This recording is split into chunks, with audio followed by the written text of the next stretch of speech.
খুযূহু ফাগুল্লুহু সুম্মাল জাহিমা সাল্লুহু সুম্মা ফী সিলসিলাতিন যারউহা সাবউনা যিরাআন ফাসলুকু। আযাবের ফেরেশতাদেরকে আল্লাহ ডেকে বলবেন, এগুলারে ধর, এটারে ধর, বেড়ি পড়া টাইনা হেসরায়া নিয়া জাহান্নামে ফালায়া দে। বলে কি দিয়া পেঁচাবে, কি দিয়া পেঁচাবে? বলে 70 গজ লম্বা শেকল দিয়া পেঁচায়া পেঁচায়া নেওয়া হবে।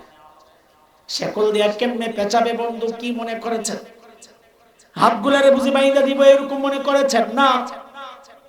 সাহাবী ইবনে আব্বাস রাদিয়াল্লাহু আনহুর বর্ণনা আসছে, ওই শেকল দিয়া অপরাধীরে জাহান্নামীর আল্লাহ কেমনে পেঁচাবেন?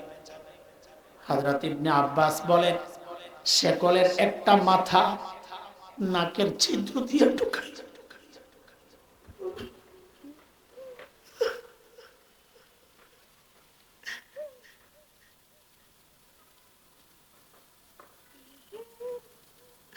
নাকের ছিদ্র দিয়া ঢুকাইয়া পায়খানার রাস্তা দিয়ে তাই না পেঁচায়া নিয়া যে ফালাই কটুক জায়গা। ওয়াইদা উলকু মিনহা মাকানান দায়ীকা মুকাররানিন, পেঁচায়া সংকীর্ণ জায়গার মধ্যে যখন ফালানো হবে, অসহ্য যন্ত্রণা সইতে না পাইরা বান্দা চিৎকার করতে থাকবে, কি বইলা? দাও উনালিকা সুবুরা, ও আল্লাহ আর সইতে পারতেছি না, আমারে মৃত্যু দিয়া দাও, আল্লাহ মৃত্যু দিয়া দাও, দিয়া দাও। বলা হবে লা তাদউল ইয়াওমা সুবুরান ওয়াহিদা ওয়াদউ সুবুরান কাসীরা, আজকে মৃত্যু একবার তালাশ করে লাভ নাই, আজকে মৃত্যু বারবার তালাশ করতে হবে, কারণ একটার পর একটা শাস্তি আসতেই থাকবে। এমনটা মনে করার কোনো কারণ নাই দোস্ত, যে আযাব আগুনের মধ্যে ফালাইলেই তো চামড়া পুড়ে আমি শেষ হয়ে যাব। আল্লাহ বলেন, না রে বান্দা, না, সিস্টেমটা এটা হবে না। বলে সিস্টেম কি হবে? তো আল্লাহ বলেন, কুল্লামা নাদিজাত জুলুদুহুম বাদদালনাহুম জুলুদান গায়রাহা লিয়াযুকুল আযাব। একবার চামড়া পুইরা যখন ছাই হয়ে যাবে, আল্লাহ বলেন আমি আবার নতুন চামড়া লাগাইয়া দিব। ওই চামড়া জলে ছাই হয়ে যাবে, আবার নতুন চামড়া লাগাইয়া দিব। এইভাবে চলতেই থাকবে, চলতেই থাকবে। এরে বাবা, এরে আমার ভাই বন্ধুরা, এরে মা, জাহান্নামের এই কঠিন আযাব থেকে যদি বাঁচতে চাও, দুনিয়াটা গুনাহমুক্ত জিন্দেগি সাজাও দুনিয়ায়, আখিরাতের জন্য পুঁজি বানাও, পুঁজি পুঁজি। চুল পাইকা সাদা হয়ে গেছে, এখনো বাবা গুনাহ ছাড়তে পারেন না। দাড়ি পাইকা সাদা, এখনো গুনাহ ছাড়তে পারেন না। এ বাবা কবে ছাড়বেন জিজ্ঞেস করি? আর কত, আর কত বলে? এই দাড়ি চুল পাকার মানে বুঝেননি আপনি? আরে ওলামারা বলেছেন হাদিসে, জিজ্ঞেস করেন এর মানে কি? এটা হচ্ছে আল্লাহর পক্ষ থেকে চূড়ান্ত নোটিশ। আল্লাহ তাআলা আমাকে আপনাকে বারবার সতর্ক করেছিলেন, আমরা সোজা হই নাই। আমার সামনে একটা গাছের পাতা আল্লাহ ঝরায় আমাকে সতর্ক করেছিলেন, রে হাসান জামিল, যেই জিনিস ধরে ওই জিনিস কিন্তু ঝরে, একদিন তুইও ঝইরা যাবি, আমি সোজা হই নাই। আমার সামনে আল্লাহ সূর্যরে ডুবায়া আমারে সতর্ক করেছিলেন, রে হাসান জামিল, যেই জিনিস ওঠে ওই জিনিস কিন্তু ডুবে, একদিন তুইও ডুইবা যাবি, আমি সোজা হই নাই।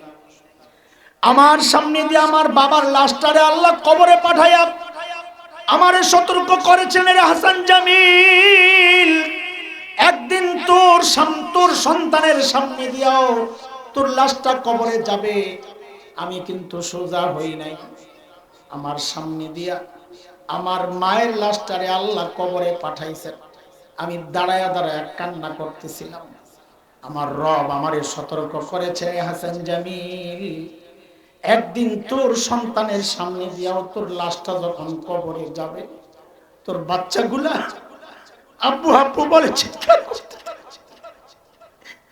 বিবি দরজার আড়াল থেকে কান্না করতে থাকবে, আমি সোজা হই নাই।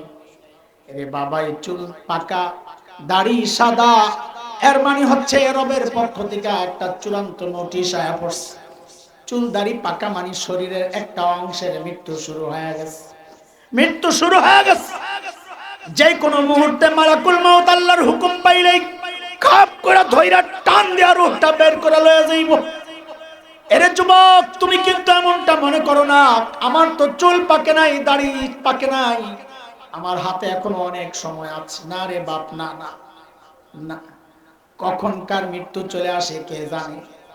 কত বাবারে দেখছি সন্তানের লাশ কাঁধে নিয়ে গোরস্থানে যায়।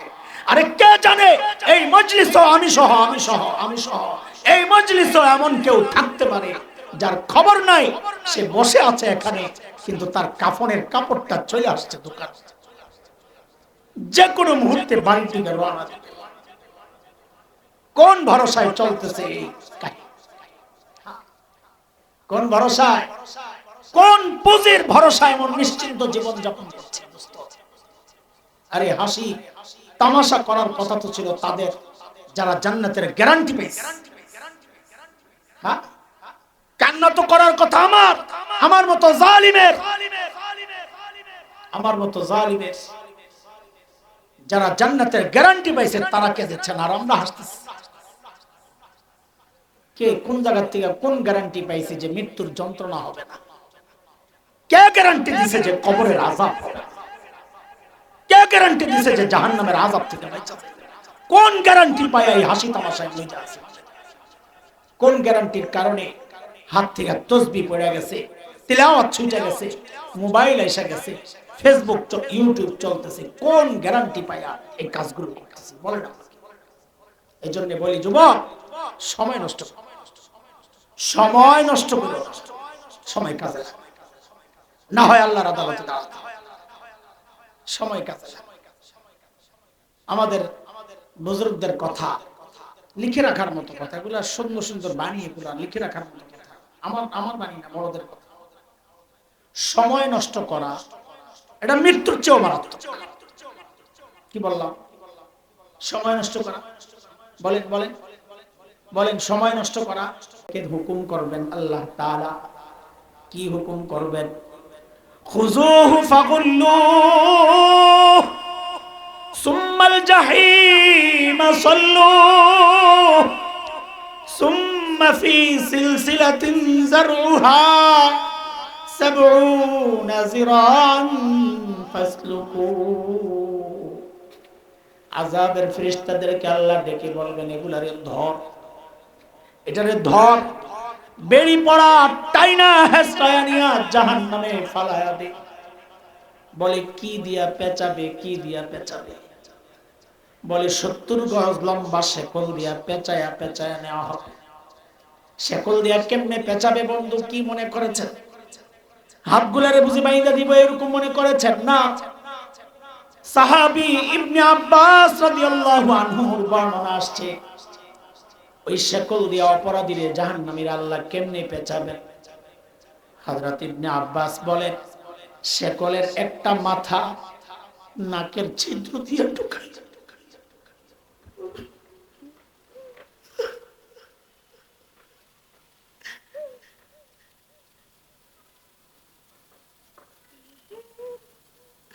নাকের ছিদ্র দিয়া ঢুকায়া পায়খানার রাস্তা দিয়ে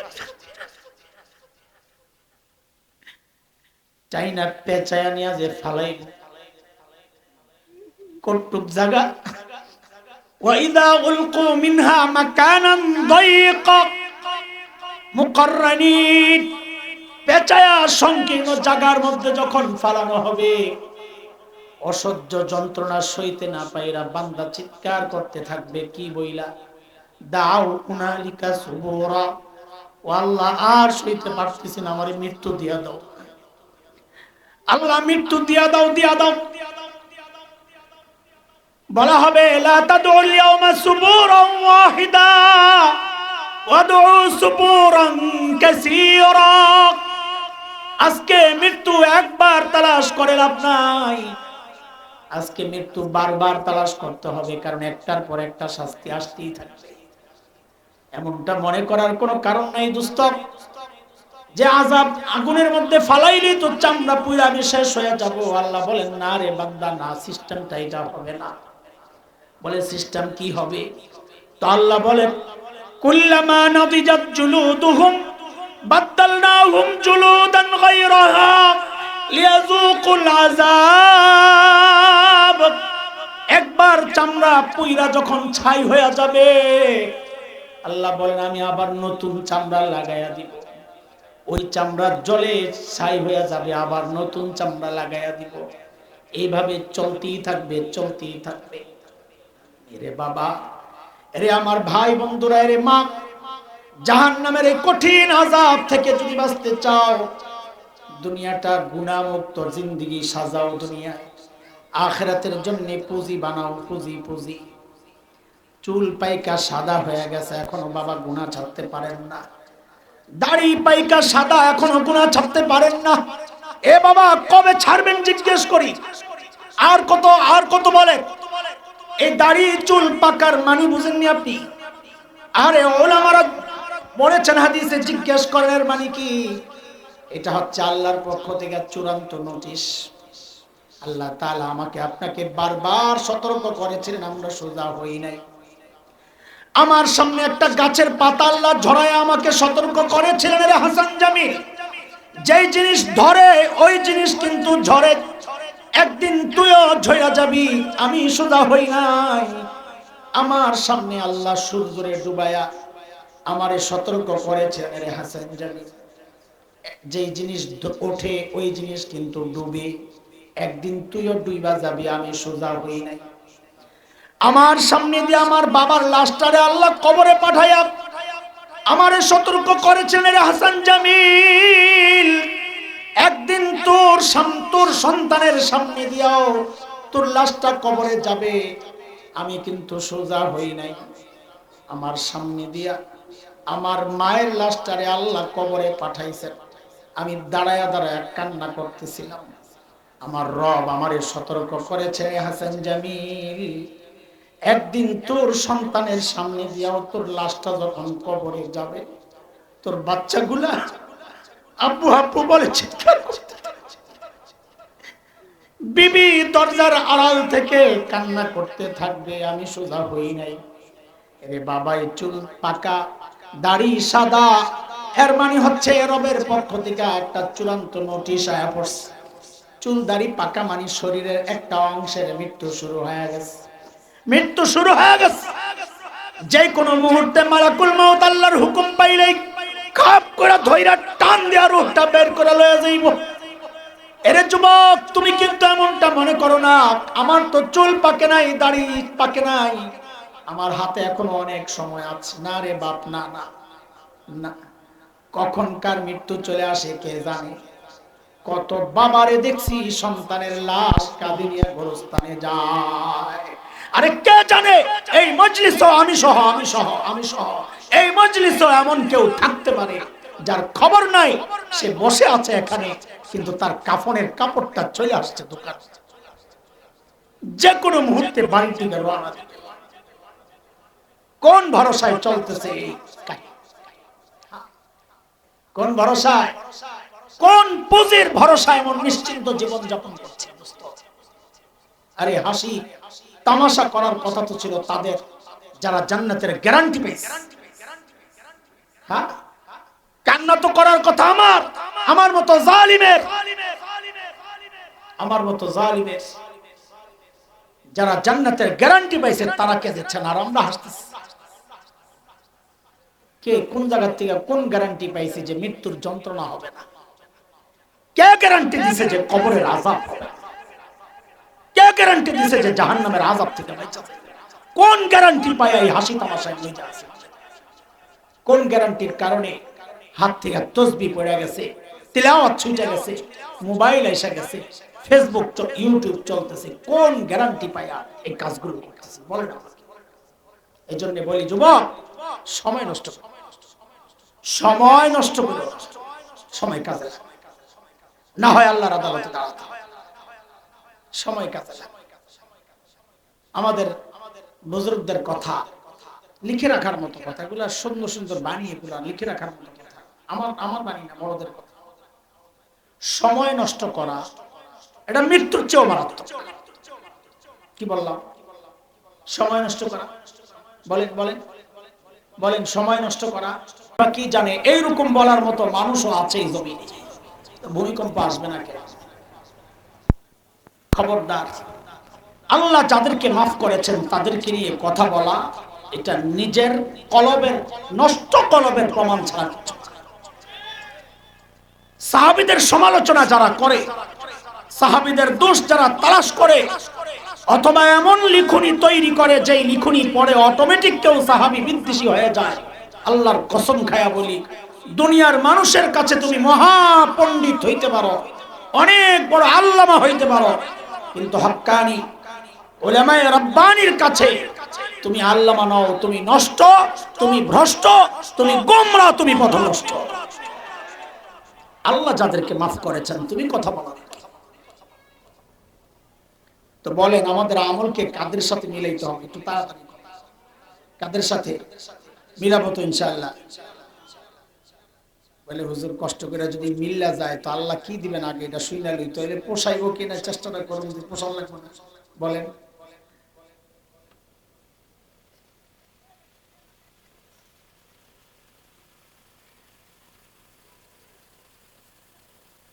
তো আল্লাহর কাছেই জিজ্ঞেস করি আল্লাহ কি দিবেন। সূরা তাওবা 100 নম্বর আয়াত, 11 নম্বর পারা, দ্বিতীয় পৃষ্ঠা, হাফিজুল কোরআন শরীফ। আল্লাহ বলেন সাহাবীদের সাথে যাদের আমল মিলে যাবে কিয়ামত পর্যন্ত, তো সাহাবীদেরকে যা দিছি তোমাদেরকেও তাই দিয়ে দিব। কি দিছেন সাহাবীদের? বলে দুই জিনিস। এক হচ্ছে স্বীকৃতি, ওদেরকে জানায়া দিছি আমি ওদের উপর রাজি হয়ে গেছি। কিয়ামত পর্যন্ত যাদের আমল সাহাবীর আমলের সাথে মিলবে তাকেও জানায়া দিচ্ছি আমি তার উপর রাজি হয়ে যাব। আর বলে ওদের জন্য আমি জান্নাত তৈরি করে রাখছি সাহাবীদের জন্য। কিয়ামত পর্যন্ত যাদের আমল সাহাবীর আমলের সাথে মিলবে আমি তার জন্য জান্নাত তৈরি করে রাখি। কার কথা এটা বলে? আল্লাহ বলতেছেন والسابقون الأولون من المهاجرين والأنصار والذين اتبعوهم بإحسان رضي الله عنهم ورضوا عنه وأعد لهم جنات تجري تحتها الأنهار خالدين فيها أبدا ذلك الفوز العظيم.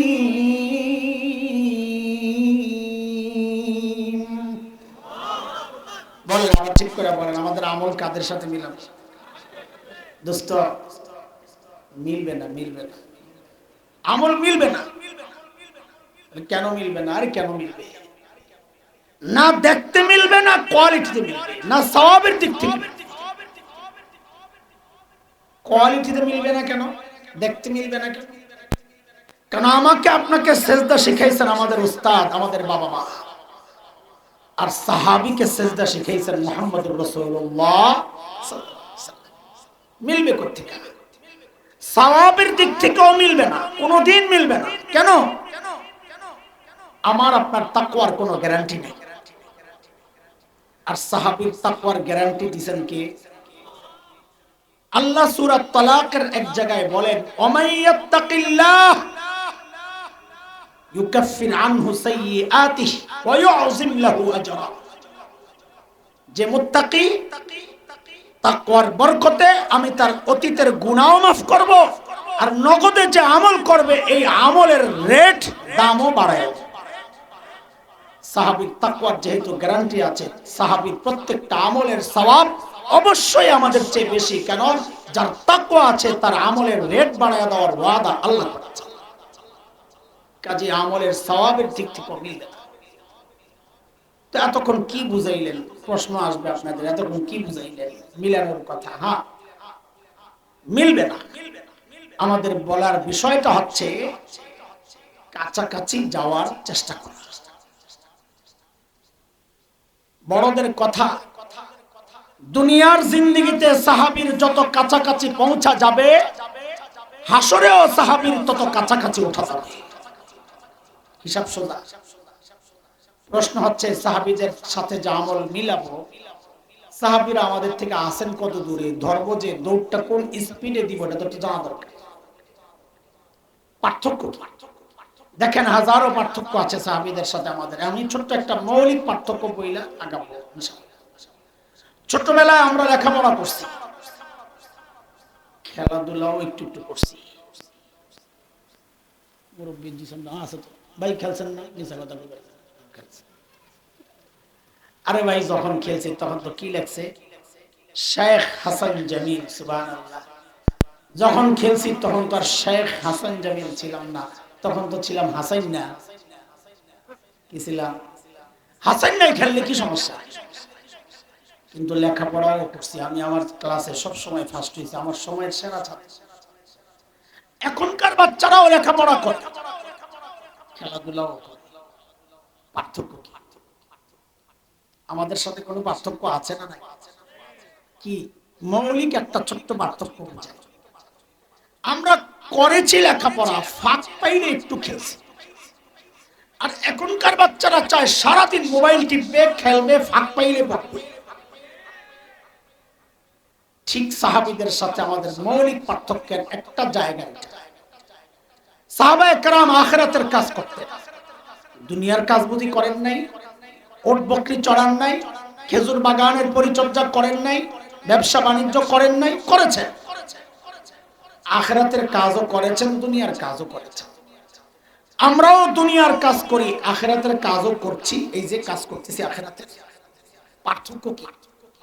পার্থক্য হচ্ছে সাহাবায়ে কেরাম করতেন আখিরাতের কাজ, ফাঁকে ফাঁকে করতেন দুনিয়ার কাজ। আর আমরা করি দুনিয়ার কাজ, ফাঁকে ফাঁকে করি আখিরাতের কাজ। আর শেষ হয় নাই, আসল নেই তো রয়ে গেছে। সাহাবায়ে কেরাম ফাঁকে ফাঁকে যে দুনিয়ার কাজ করতেন, ওই দুনিয়ার কাজটাকেও সুন্নত তরিকায় কইরা ওইটাকেও আখিরাতের কাজ বানায় ফেলতেন। আর আমরা দুনিয়ার কাজের ফাঁকে ফাঁকে যে আখিরাতের কাজ করি, ওইটার মধ্যেও ভেজাল ঢুকাইয়া, বেদাত ঢুকাইয়া ওই আখিরাতের কাজও আমরা বরবাদ করে ফেলি। হচ্ছে মৌলিক পার্থক্য। এই গ্যাপ যত কমাইতে পারে। আল্লাহ বলেছেন আল্লাহকে ভয় করার কথা। আমাদের আল্লাহকে ভয় করার চিন্তা এক জায়গায়, সাহাবীরা আল্লাহকে ভয় করতেন অন্যভাবে। আমরা তাকওয়া মানি, মনে করি গুনাহ থেকে বেঁচে থাকা, বাস এটাই সে মুত্তাকি, সে গুনাহ করে না। কিন্তু সাহাবীদের তাকওয়া শুধু গুনাহ থেকে বেঁচে থাকার মধ্যেই সীমাবদ্ধ ছিল না। সাহাবায়ে কেরাম গুনাহ থেকে বেঁচে নেক আমল সব করে, তারপরেও ভয়ে অস্থির থাকতেন, কান্নাকাটি করতেন, যাহারে যদি আল্লাহ কবুল না করেন তো আমার কি হবে। পার্থক্য। আমি ছোট্ট একটা উদাহরণ দিই আপনাদেরকে। আচ্ছা বলেন তো সবাই, জবাব দেন। আল্লাহর নবী সাল্লাল্লাহু আলাইহি ওয়াসাল্লামের সবচেয়ে প্রিয় মানুষ কে ছিলেন? আবু বকর রাদিয়াল্লাহু আনহু। একটা মত পাইলাম, আর কোন মতামত বলেন, জোরে বলেন। ফাতিমা রাদিয়াল্লাহু আনহা। দুইটা মত পাইলাম, আর কোন মতামত? হাসান হোসেন। তো তিন, চারটা হইল, আর কোন মতামত? খাদিজা রাদিয়াল্লাহু আনহা। আম্মা জান বলবেন, আম্মা জান খাদিজা রাদিয়াল্লাহু আনহা। পাঁচটা হইল, আর কোন মতামত? আম্মা জান আয়েশা রাদিয়াল্লাহু আনহা। ছয়টা হইল, আর কোন মতামত? এত বললে কেমনে? আমি তো বলছি সবচেয়ে বেশি ভালোবাসতেন, সবচেয়ে প্রিয় কে? তো বোঝা গেল এখন আপনাদেরকে হাদিসটা শোনাইতে হবে। যদি আপনারা সঠিক জবাব দিতেন তো আর আমাকে ওই হাদিস শোনানোর পিছনে যাওয়া লাগতো না। এক যুদ্ধ হইছে, গজওয়াতু যাতিস সালাসিল, ওলামারা জানে। ওই যুদ্ধের সেনাপতি নির্বাচন করেছেন নবী সাহাবী হযরতে আমর ইবনুল আস রাদিয়াল্লাহু আনহু। বুখারীতে আসছে রিওয়ায়াত। 300 সৈন্য দিয়ে হযরত আমর ইবনুল আসকে রওনা করছেন নবী আলাইহিস সালাম, বিদায় দিয়েছেন। সাহাবী সেনাপতি আমর ইবনে আস শত্রু এলাকায় গিয়ে বুঝলেন শত্রুর সংখ্যা অনেক, এই 300 দিয়া মোকাবেলা করা রিস্ক।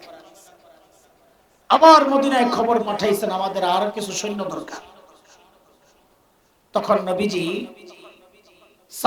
আরেক সাহাবী হযরত আবু উবাইদাহ ইবনুল জাররাহ রাদিয়াল্লাহু আনহুর নেতৃত্বে আরো 200 সাহাবী পাঠাইছেন। টোটাল কত হইল? এই গোটা 500 সাহাবীর দায়িত্বে হযরত আমর ইবনুল আস। ঘটনাক্রমে ওই সাহাবীদের মধ্যে বড় বড় সাহাবীরাও ছিল। সৈন্যদের মধ্যে ছিলেন হযরত আবু বকর, ছিলেন হযরত ওমর। এই কারণে সাহাবী আমর ইবনুল আসের দিলের মধ্যে একটা আশা খুব ঘুরতেছে, কি এত বড় বড় সাহাবীরা থাকতে নবীজি আমাকে সেনাপতি বানাইলেন, মনে হয় নবীজি সবচেয়ে বেশি আমাকেই ভালোবাসেন। ভিতরে ভিতরে ঘুরতেছে না, ভেতরে ঘুরে আরেকটা, বাস্তবে দেখেন আরেকটা। এই যে সংঘর্ষ দূর করার জন্য একদিন সাহস করে যায় নবীকে জিজ্ঞেসই করে ফেলেছেন, ইয়া রাসূলুল্লাহ আইয়ুন নাস আহাব্বু ইলাইক, ওগো আল্লাহর রাসূল আপনার কাছে সবচেয়ে প্রিয় মানুষ কে? মনে মনে তো আশা এখন আমার নামটা আসবে। নবীজি বলেন, আমার কাছে সবচেয়ে প্রিয় হচ্ছে আয়েশা। ঠিক আছে আপনাদের কথাবার্তা, এইবার ঠিক করে বলেন আল্লাহর নবীর সবচেয়ে প্রিয় মানুষ কে ছিলেন? হই মিয়া, নবীজি নিজের স্ত্রীর ব্যাপারে বলছেন আয়েশা, আপনিও কি আয়েশা বলবেন নাকি? আম্মা জান, সাবাস, ঠিক করে বলেন আল্লাহর নবীর সবচেয়ে প্রিয় মানুষ কে ছিলেন? আরে ভাই, মা, মা, আমাদের মা। মায়েদের নাম উচ্চারণ করার সময়, মায়েদের প্রসঙ্গ বলার সময় সর্বোচ্চ শ্রদ্ধা রেখে কথা বলা উচিত। কিছু বেয়াদব পাওয়া যায় সমাজে, মাইক পাইলে যা তা ভাবে আমাদের মায়েদের বিবরণ দেয়, কলিজায় একটুও দরদ নাই। দিল নষ্ট না হইলে মায়েদের প্রসঙ্গে এইভাবে কেউ বলতে পারে না। আবার আমরা শক্ত করে বললে বলবে হিংসা করে, হিংসা করে। পাগলের সাথে বুঝি মানুষ হিংসা করে। আম্মা জান আয়েশা,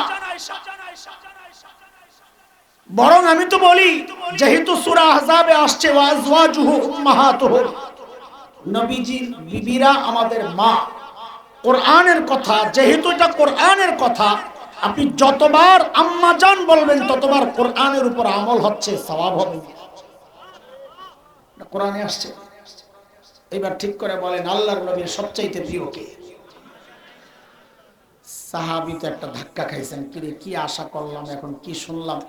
পরে আবার দ্রুতই নিজের সামলায় নিয়েছেন, আরে এটা তো নারী ক্যাটাগরি, পুরুষ ক্যাটাগরি তো রয়ে গেছে।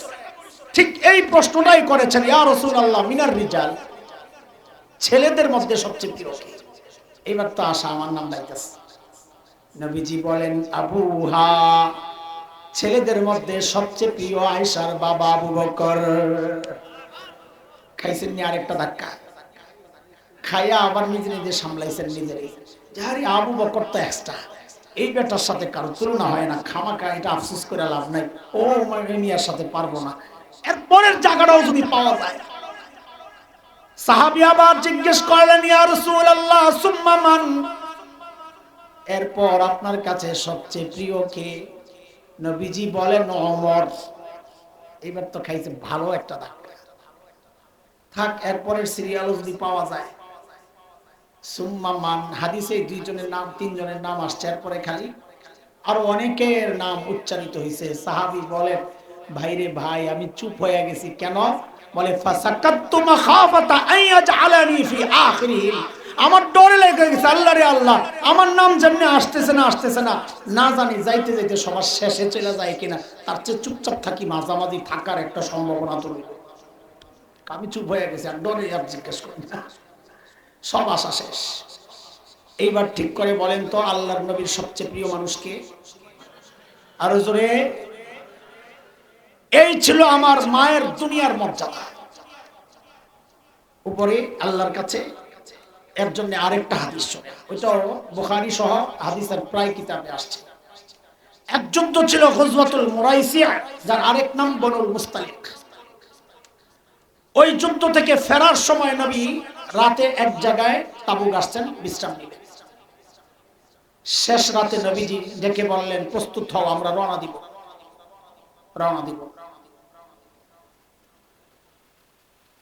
নবীজির একটা সিস্টেম ছিল, যুদ্ধের মধ্যে বা সফরে গেলে একজন বিবি সাথে নিতেন। মক্কা বিজয়ের সময় দুইজন ছিলেন, বিদায় হজে সবাই ছিলেন। ওই সফরে ছিলেন নবীজির সাথে আম্মা জান আয়েশা রাদিয়াল্লাহু আনহা। আম্মা জান বলেন আমিও গেলাম একটু জরুরত সারার জন্য, সফর শুরু হবে। তো জরুরত সেরে যখন আসছি জায়গা মতো, এসে দেখি যে আমার গলার একটা হার ছিল, হারটা নাই, পড়ে গেছে। তো আম্মা জান বলেন হাত তালাশ করার জন্য আমি আবার গেলাম। এই সতর্কতার সাথে গল্প শুনবো এবং বলবো, ভেতরে ভেতরে যেন খুসখুস খুসখুস না করে যে আম্মা জানের হারের প্রতি এত মহব্বত, দুনিয়ার প্রতি এত মহব্বত যে এই ঝামেলার মধ্যে আবার গেছেন হাত তালাশ করতে। না, আমাদের উস্তাদ আল্লামা মুফতি সাঈদ আহমদ পালনপুরি রাহিমাহুল্লাহ বলেছেন ওই হাতটা আম্মা জানের নিজের ছিল না, যাওয়ার সময় একজনের কাছ থেকে হাওলাত নিছিলেন, ওই জন্য হাওলাতের জিনিস ফেরত দিতে হবে। ওই দায়বোধ থেকে আম্মা জান হাতটা আবার তালাশ করতে গেছেন দুনিয়ার মায়ার কারণে। আরে মায়েদের ব্যাপার, সর্বোচ্চ শ্রদ্ধা এবং সতর্কতার সাথে এই বিষয়গুলো শুনতে হবে এবং বলতে হবে। মায়েদের ব্যাপার। আম্মা জান বলেন হাত তালাশ করে যখন আমি অনেক দেরিতে আসছি জায়গা মতো, এসে দেখি যে হায় আল্লাহ, পুরো ময়দান খালি, নবীজি পুরো কাফেলা নিয়ে চলে গেছে। বলে আমি তো পালকিতে নাই। পালকি ওটা ওই ওটের মধ্যে কাঠ বিছায়া ওটার উপরে বসায়া দিত। আম্মা জান নিজেই বলতেছেন পালকিতে আমি নাই, যারা পালকি উঠাইছে ওরা টের কেন পেল না? বলে আমি ছিলাম গড়নে হালকা, এই জন্য ওরা টের পায় নাই আমি যে পালকির ভিতরে নাই। এই সূক্ষ্ম একটা আকীদার দিকে এখন যাব, ঢুকবো, একটু বুঝে শুনে জবাব দিয়ে দেখেন। আমাদের মতো দায়িত্বহীন স্বামীরাও এমন নির্জন জায়গায় নিজের স্ত্রীকে একা রেখে যেতে পারবো না। পারবেন? বউরে একা রেখে এক জায়গায় চলে আসতে পারবেন রাত্রে? পারবো, পারবো। কোনটায়? যেটা চায় সাইড হয়ে যাইতে, যে এই আপদ বিপদ এটা দূর হইলেই হয়, কারণ আরেক জায়গায় লিঙ্ক হয়েছে ওই নতুন একটা। ওই রকম খবিস কেউ থাকলে চাইবে বউ জায়গা।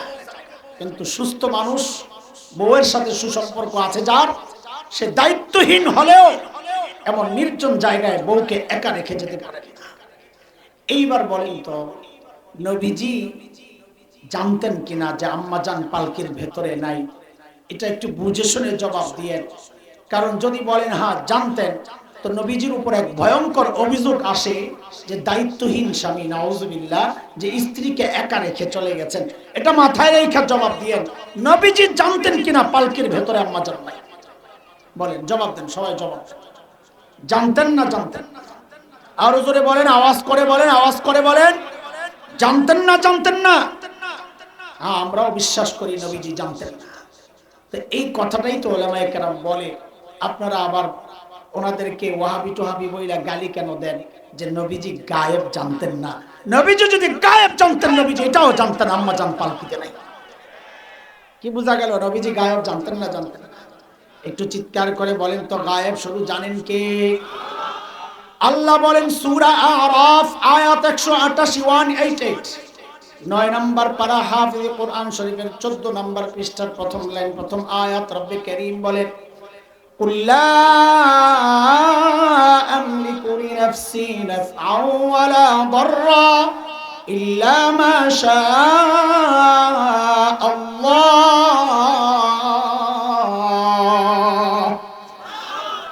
ওয়ালাউ কুনতু আ'লামুল গায়ব لاستكثرت من الخير وما مسني السوء। নবীজি, আল্লাহ বলেন নবীজিকে, আপনি বলে দেন আমি যদি গায়েব জানতাম, ওয়ালাউ কুনতু আ'লামুল গায়ব, আমি যদি গায়েব জানতাম, সব ভালো যা আছে সব আমি অর্জন করতাম, আমি আর এত বিপদে পড়ি না। বিপদে পড়েছি কেন? আমি গায়েব জানি না, সেই জন্য পড়েছি। বলেন গায়েব জানেন শুধুমাত্র কে? একটু চিল্লায়া বলেন কে? আম্মা জান বলেন আমি তো আয়েশা দেখি কেউ নাই, তা আমি ওখানেই বসে আছি। এটা আরেকটা নিয়ম, দল ছুট হয়ে গেলে যেখান থেকে বিচ্ছিন্ন হয়েছে ওখানে দাঁড়ায় থাকে। আমিও যদি খুঁজতে থাকি তো আমাকে যে আবার তালাশ করতে আসবে এখানেই তো আসবে সর্বপ্রথম। আমি আরেক জায়গায় গেলে সে এসে আমারে পাবে, আমি আবার জায়গায় আসবো, সে গেছে আরেক জায়গায়। এই জন্য দলছুট হয়ে গেলে যেখান থেকে হারাইছে ওখানে থেকে যাওয়া। আম্মাজান ওই কাজটাই করেছেন, কিন্তু বয়স কম, সফরের ক্লান্তি, ওই জায়গায় বসে ঘুমায় গেছে। নবীজি সাল্লাল্লাহু আলাইহি সাল্লামের আরেকটা অভ্যাস ছিল, সফরে সবাই চলে যাওয়ার পর পেছনে একজনকে রেখে আসতেন। কেন? সবাই যাওয়ার পর কিছু যদি থেকে যায় ওগুলা যেন নিয়ে যেতে পারেন। এই সুন্নাহ যদি এখন আদায় হয়, বহু ঝামেলা থেকে আমরা বাঁচা যাব। সফরে গেলে, বিশেষ করে হজ উমরার সফরে গেলে, এয়ারপোর্টে আসলে দেখি হাদিস আপনারা খালি কিসে চার্জারটা রুমে ফেলে আইছে। কি ফেলে আইছে? চার্জার। তা আমি বলি, ওই যে নবীজির সুন্নত পালন করেন নাই, কার আগে কে বাইর হবে, খালি ওই চিন্তা। ওই সুন্নত পালন হইলে ব্রাশ থাকতো না, টুথপেস্ট থাকতো না, জুতা থাকতো না, গামছা লুঙ্গি থাকতো না, চার্জারও থাকতো না। আমার নবী প্রত্যেকটা সুন্নতের মধ্যে দুনিয়ার সফলতাও আছে, আখিরাতের সফলতাও আছে। আম্মা জান বলেন, আমি তো ঘুমাইয়ে গেছি, তো ওই সাহাবী যাকে নবীজি রেখে গেছেন তিনি এসে আমাকে দেখে চিনে ফেলছেন। এই সতর্কতার সাথে কথা আগাইতে হবে। চিনলেন কেমনি? কারণ আম্মা জান, মুহাদ্দিসরা বলেন যে পর্দা ফরজ হওয়ার আগে আম্মা জানকে ওই সাহাবী দেখেছেন, এই জন্য দেখে চিনে ফেলেছেন।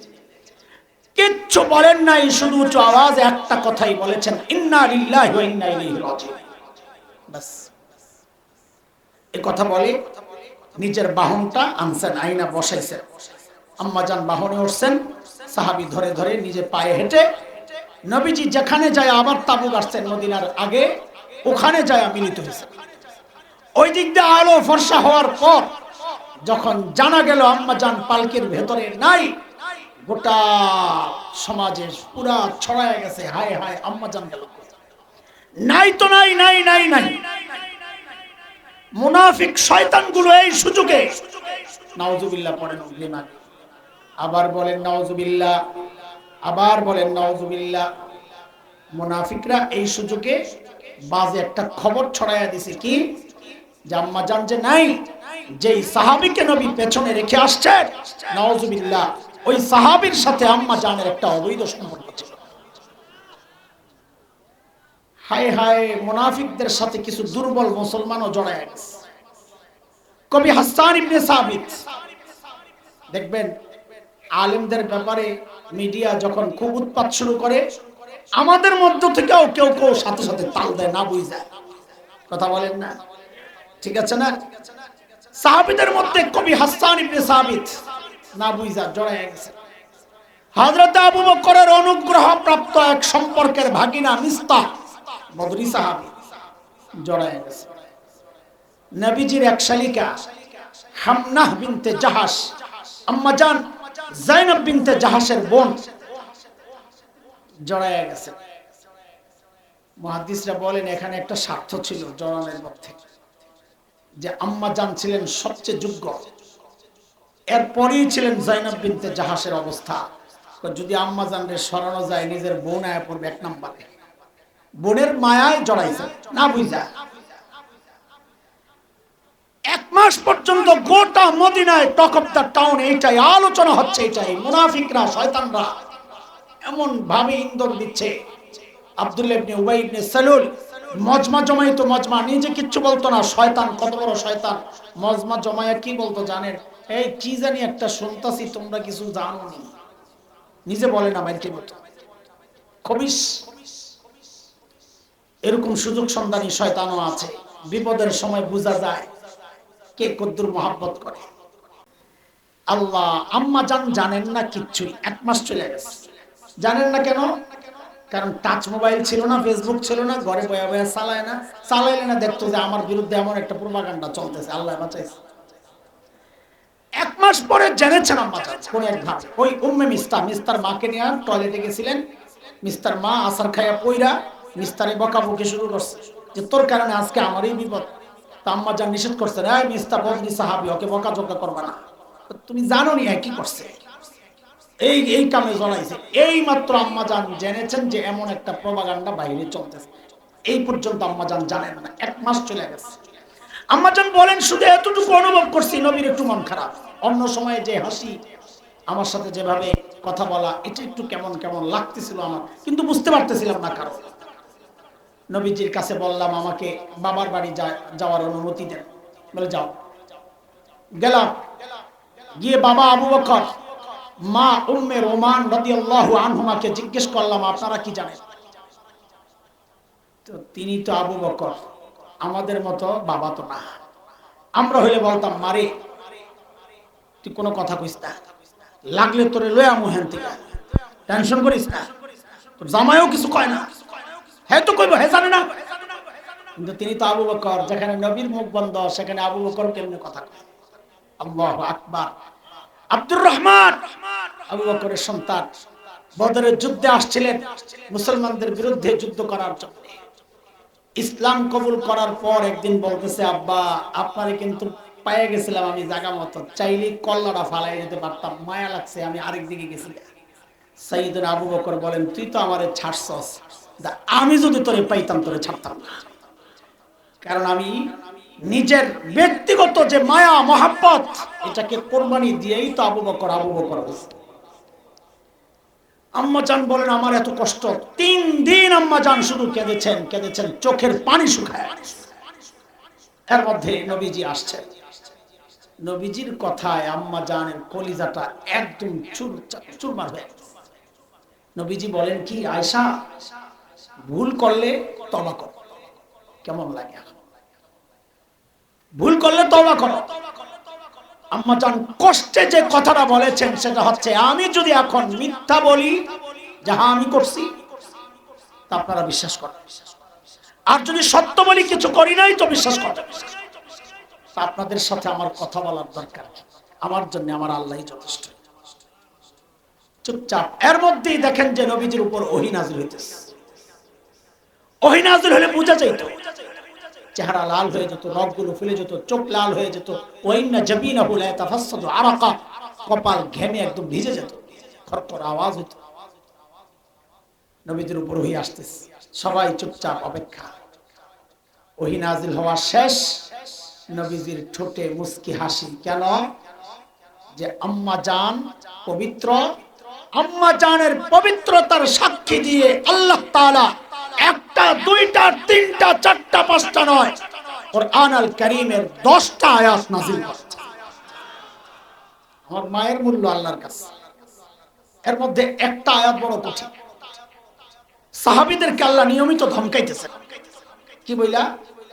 ফালাউলা ইন সামি'তুমুহু কুলতুম মা ইয়াকুনু লানা আন নাতাকাল্লামা বিহাযা সুবহানাক হাযা বুহতানুন আযীম।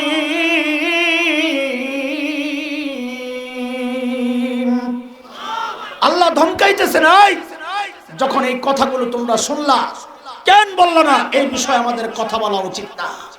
কেন বললা না যে আল্লাহ পবিত্র, নবী পবিত্র, স্ত্রী পবিত্র?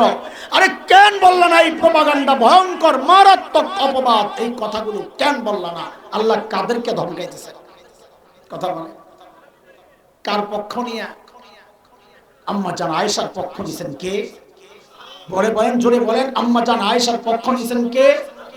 আম্মা জানের পবিত্রতায় আল্লাহ তাআলা কয়টা আয়াত নাযিল করেছেন? নবীর মহব্বত এটা। আমার নবীর সাথে অন্যদের তুলনা করা তো ঠিক না। হযরত ইউসুফ আলাইহিস সালামের উপর একটা অপবাদ আসছিল না?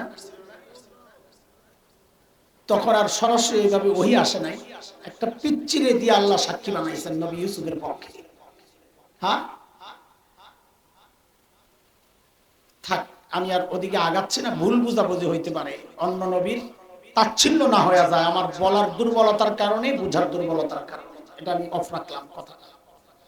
তাফসীর কিতাবে আসছে কিছু কথা, হয়তো আমি ওইভাবে কথাটা নিভাইতে পারবো না, ভুল বুঝবেন, একজন নবী খাটো হয়ে যাবে। আম্মাজান যতই বড় হোক নবীর শানে কিছু না, এটা মাথায় রাখ। এত বড় মানুষ আমার মা, অথচ আখিরাতের চিন্তায় কি করতেন? তাকওয়ার, সাহাবীর তাকওয়ার পার্থক্য শোনাইতেছে। ওই আম্মা জান একদিন নামাজে দাঁড়াইছেন, এই এটাও মাথায় রাখা। আম্মাজান শুধু নবীজির সবচেয়ে প্রিয় তা না, আম্মাজান জান্নাতের সুসংবাদ পাওয়া, আম্মাজান জান্নাতের সুসংবাদ পাওয়া।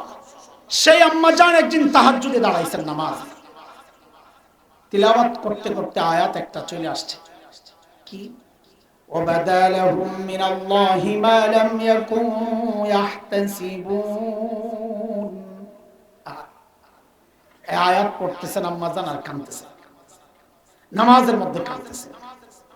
আয়াত কখনো শেষ করতে পারেন, আবার ঢুকলে কেঁদে ওঠেন, কখনো মাঝখান থেকে কেঁদে ওঠেন, আবার শুরু করেন, আবার শুরু করেন, আবার কান্না করেন।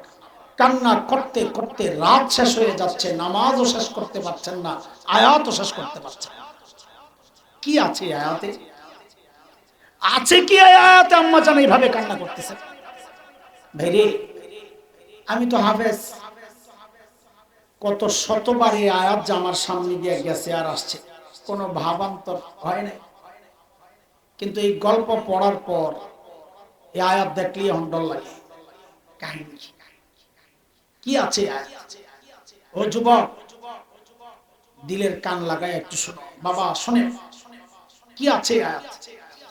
আল্লাহ বলতেছে ওয়াবাদালাহুম মিনাল্লাহ, হাসরের মাঠে কোন কোন বান্দার এমন পরিচয় প্রকাশ পাবে মা লাম ইয়াকুনু ইয়াহতাসিবুন, যার কল্পনাও সে দুনিয়াতে করে নাই। এখন এই প্রসঙ্গে আম্মাজানের কান্নার কি হইল? আম্মাজান কাঁদতেছেন এই জন্যে, যাহারে দুনিয়ায় তো আমার পরিচয় আমি আবু বকরের কন্যা, দুনিয়ায় তো আমার পরিচয় আমি নবীজির স্ত্রী, হায়রে হাসরে উঠা যদি দেখি আমার পরিচয় পাল্টায় গেছে, তখন আমি কি করব? কল্পনা করছে, চিন্তাটা কই যায় পড়ছে। আমরা তাকওয়া মনে করি গুনাহ ছেড়ে দেওয়া, আর সাহাবীর তাকওয়া হচ্ছে এই লেভেল, যাহাই কিচ্ছুই যদি কবুল না হয়,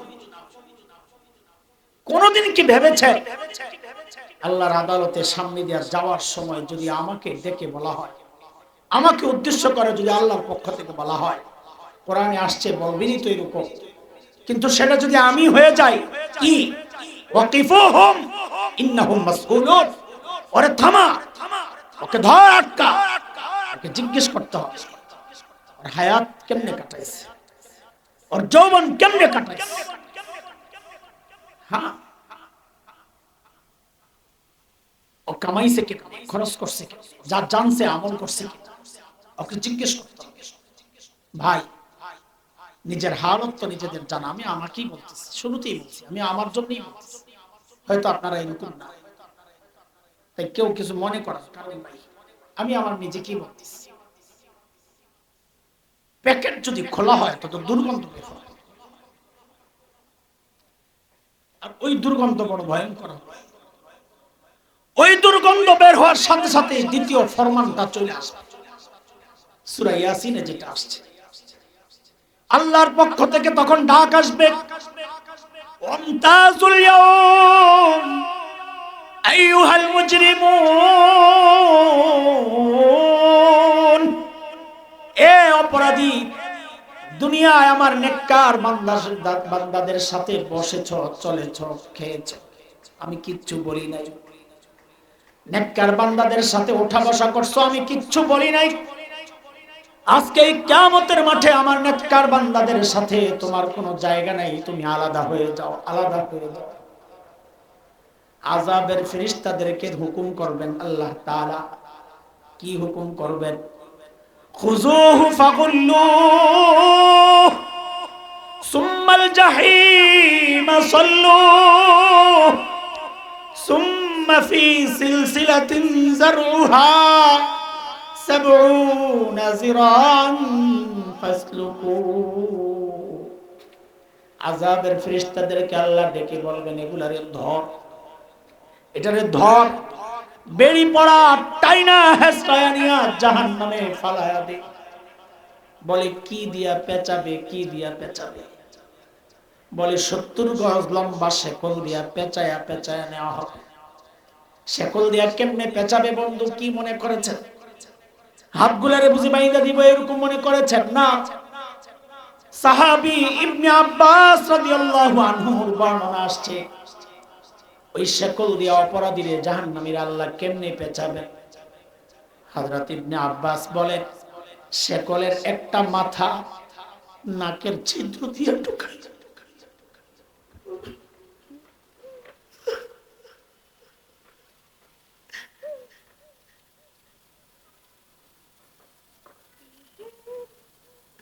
নাকের ছিদ্র দিয়া ঢুকায়া পায়খানার রাস্তা দিয়ে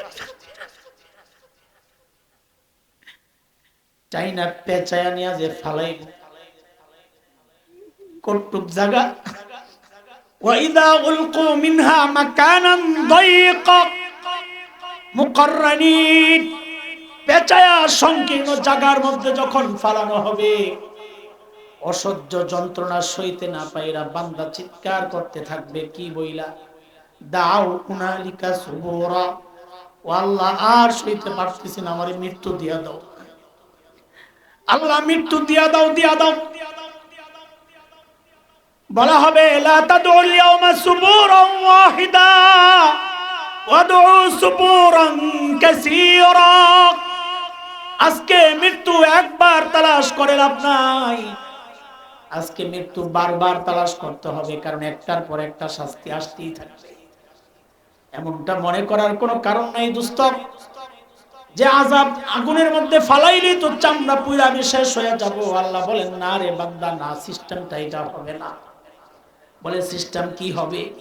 তো আল্লাহ বলেন, কুল্লামা নাদিজাত জুলুদুহুম বাদদালনাহুম জুলুদান গায়রাহা লিয়াযুকুল আযাব, একবার চামড়া পুইরা যখন ছাই হয়ে যাবে, আল্লাহ বলেন আমি আবার নতুন চামড়া লাগাইয়া দিব। ওই চামড়ার জলে ছাই হয়ে যাবে, আবার নতুন চামড়া লাগাইয়া দিব। এইভাবে চলতেই থাকবে, চলতেই থাকবে। এরে বাবা, এরে আমার ভাই বন্ধুরা, এরে মা, জাহান্নামের এই কঠিন আযাব থেকে যদি বাঁচতে চাও, দুনিয়াটা গুনাহমুক্ত জিন্দেগি সাজাও দুনিয়ায়, আখিরাতের জন্য পুঁজি বানাও, পুঁজি পুঁজি। চুল পাইকা সাদা হয়ে গেছে, এখনো বাবা গুনাহ ছাড়তে পারেন না। দাড়ি পাইকা সাদা, এখনো গুনাহ ছাড়তে পারেন না। এ বাবা, কবে ছাড়বেন জিজ্ঞেস করি? আর কত, আর কত বলে? এই দাড়ি চুল পাকার মানে বুঝেননি আপনি? আরে ওলামারা বলেছেন হাদিসে, জিজ্ঞেস করার মানে কি? এটা হচ্ছে আল্লাহর পক্ষ থেকে চূড়ান্ত নোটিশ। আল্লাহ তাআলা আমাকে আপনাকে বারবার সতর্ক করেছিলেন, আমরা সোজা হই নাই। আমার সামনে একটা গাছের পাতা আল্লাহ ঝরায় আমাকে সতর্ক করেছিলেন, রে হাসান জামিল, যেই জিনিস ধরে ওই জিনিস কিন্তু ঝরে, একদিন তুইও ঝরা যাবি, আমি সোজা হই নাই। আমার সামনে আল্লাহ সূর্যরে ডুবায়া আমারে সতর্ক করেছেন, রে হাসান জামিল, যেই জিনিস ওঠে ওই জিনিস কিন্তু ডুবে, একদিন তুইও ডুইবা যাবি, আমি সোজা হই নাই। আমার সামনে দিয়ে আমার বাবার লাশটারে আল্লাহ কবরে পাঠায়া আমারে সতর্ক করেছেন, রে হাসান জামিল, একদিন তোর সন্তানের সামনে দিয়াও তোর লাশটা কবরে যাবে, আমি কিন্তু সোজা হই নাই।